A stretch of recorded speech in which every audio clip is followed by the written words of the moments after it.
এই মুহূর্তে ক্রিকেটের বিগেস্ট শো আইপিএল, তাতে কোনো সন্দেহ নেই। এই ফ্র্যাঞ্চাইজ লিগ নিয়ে খেলোয়াড় থেকে শুরু করে গণমাধ্যম কিংবা বিপণন কোম্পানিগুলোর আগ্রহ তুঙ্গে। সে আগ্রহ এবার আরও বাড়িয়ে দিল আইপিএল কর্তৃপক্ষ আগামী ৩ আসরের দিনক্ষণ একসঙ্গে চূড়ান্ত করে।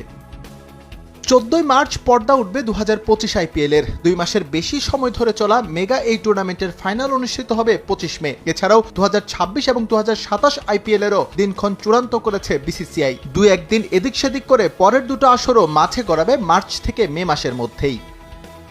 গেল 3 আসরের মতো এবারও ইন্ডিয়ান প্রিমিয়ার লিগের ম্যাচ সংখ্যা 74, যা 2022 আইপিএল এর তুলনায় 10টি কম। তবে আইপিএল গভর্নিং কাউন্সিলের সঙ্গে সম্প্রচার প্রতিষ্ঠানের চুক্তি ছিল 2025 আসরে ম্যাচ থাকতে হবে 84টি।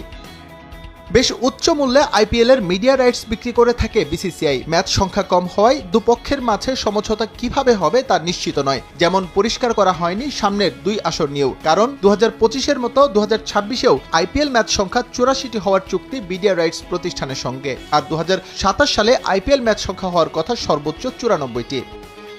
মার্চ থেকে মে মাসের মধ্যে ওভারসিজ ক্রিকেটারদের ইন্ডিয়ান প্রিমিয়ার লিগে অংশগ্রহণ নিশ্চিত করতে আইসিসির পূর্ণ সদস্যভুক্ত দেশগুলোকে চিঠি দিয়েছে বিসিসিআই। শুধু 2025 নয়, পরের 2 আসরের জন্য তাদের পেতে নিশ্চয়তা নিয়েছে আইপিএল কর্তৃপক্ষ, যেখানে অধিকাংশ ক্রিকেট বোর্ডই সবুজ সংকেত দিয়েছে।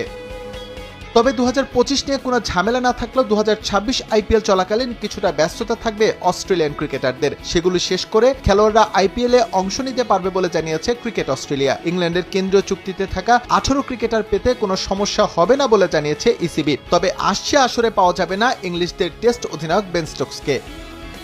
এছাড়াও south Africa, New Zealand, West Indies, Afghanistan সহ বাকি দেশগুলো ক্রিকেটারদের এই সময়ে আইপিএল খেলতে কোনো সমস্যা নেই বলে এনওসি দিয়েছে তাদের নিজ নিজ ক্রিকেট বোর্ড। শ্রীলঙ্কা আপাতত নিশ্চয়তা দিয়েছে 2025 আইপিএলের। আর আগামী 3 আসরের জন্য 13 ক্রিকেটারকে ছাড়পত্র দিয়ে রেখেছে বিসিবি।